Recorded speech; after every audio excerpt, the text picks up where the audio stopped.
আসসালামু আলাইকুম everyone, welcome back to my channel. আজকের আয়োজনে থাকছে দুন্দুল আলু দিয়ে চিংড়ি মাছের তরকারি। তো অনেকের বাড়িতে কিন্তু এই তরকারিটা খুব পছন্দ করে, বিশেষ করে আমাদের বাড়িতে সবাই তো বেশ পছন্দ করে। এই জন্য আমি মাছগুলোকে ভাজতে দিয়েছি হলুদের গুঁড়ো, মরিচের গুঁড়ো এবং স্বাদমতো লবণ। তো মাছগুলোকে লালচে রং করে আমি ভেজে নিব।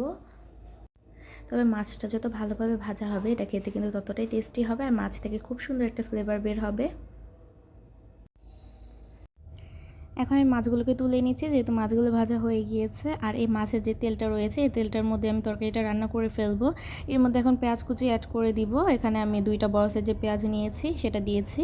আর এইসব তরকারিতে পেঁয়াজের কুচিটা একটু কম ব্যবহার করলে আমার কাছে ভালো লাগে, তাই আমি পেঁয়াজের পরিমাণটা কম ব্যবহার করেছি। আর দেবো 1/2 চামচ আদা রসুন বাটা। এখন আদা রসুন বাটা আর পেঁয়াজটাকে 1-1.5 মিনিটের মতো একটু ভেজে নিব। তারপরে এখানে 1/2 কাপের মতো পানি দিয়ে নিলাম মশলাটাকে কষানোর জন্য। চিংড়ি মাছের মধ্যে আমি পর্যাপ্ত পরিমাণে মশলা ব্যবহার করেছি, তাই এখানে একটু কম পরিমাণে মশলাই ব্যবহার করে নিব। দিব 1/2 চামচ হলুদের গুঁড়ো এবং 1/2 চামচ মরিচের গুঁড়ো। তারপরে সেই কেটে রাখা আলু আর ধুন্দুলগুলোকে দিয়ে নিলাম। এগুলোকে আমি ছোট ছোট পিস করে কেটেছি। এখন এটাকে কষানোর জন্য আমি এটাকে একটা ঢাকনা দিয়ে এই পর্যায়ে ঢেকে রাখবো। তবে এই সব তরকারি রান্নার ক্ষেত্রে বেশি একটা ঢেকে রান্না না করাই ভালো, তাহলে কিন্তু কালারটা নষ্ট হয়ে যায়। আর এই ধুন্দুলের যে সবুজ একটা রং রয়েছে সেটা ধরে রাখার জন্য কিন্তু ঢাকনাটা খুলিয়ে রান্নাটা করতে হবে। এরপর আমি ভেজে রাখা মাছগুলোকে দিয়ে নিলাম।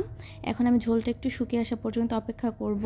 আমার আজকের আয়োজনে এই সিম্পল রেসিপিটি আপনাদের সাথে শেয়ার করলাম।